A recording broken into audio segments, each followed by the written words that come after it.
Sumainyo ang Panginoon. Ang mabuting balita ng Panginoon ayon kay San Marcos.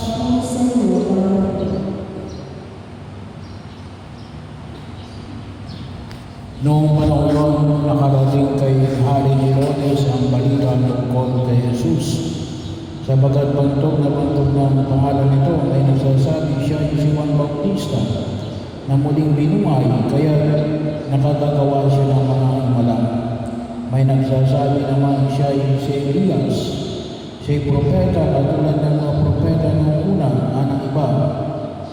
Sinabi naman ni Herodes na nabalita niya ito, muling nabuhay si Juan na pinapagutan ko.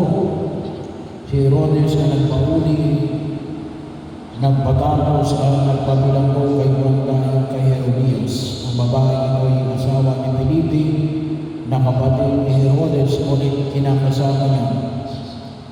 Laging sinasabi sa kanya ni Juan, hindi matuwid na kunin ninyo ang asawa ng inyong kapatid.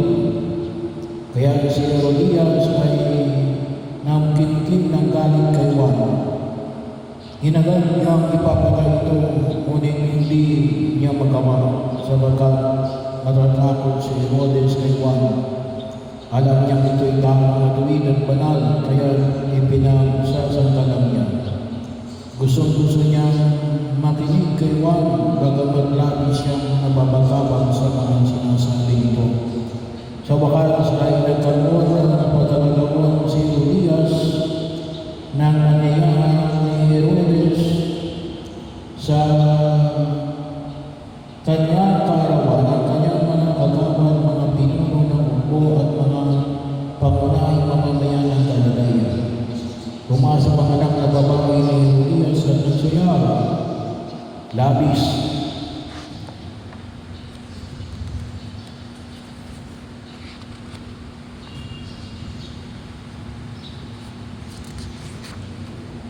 Nanasiyahan si Herodes ng mga panahuin, kaya sinabi ng hari sa dalaga, hingin mo sa akin ang anumang ibig mo at ibibigay ko sa iyo. At naisumpa pa niyang ibibigay kahit ang kalahati ng kanyang kaharian. Huwag itong hihingin. Lumabas ang dalaga at tinanong ang kanyang ina, ano ang hihingin ko? Ang ulo ni Juan Bautista, sagot ng ina.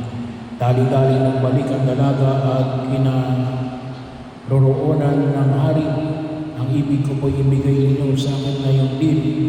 Sa isang pinggan ang ulo ni Juan Bautista, sabi niya.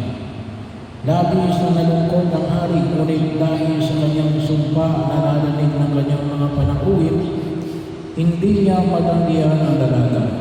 Kagad niyang iniutos sa isang bantay, padalhin sa kanyang ulo ni Juan. Sumunod ang bantay at pinuputan si Juan. Sa bilangguan, inilagay ang ulo sa isang pinggan at ibinigay sa dalaga. Ibinigay naman yun ng dalaga sa kanyang ina. Nang mabalitaan ito ng mga alagad ni Juan, kinuha niya ang kanyang bangkay at inidilig. Ang mabuting balita ng Panginoon.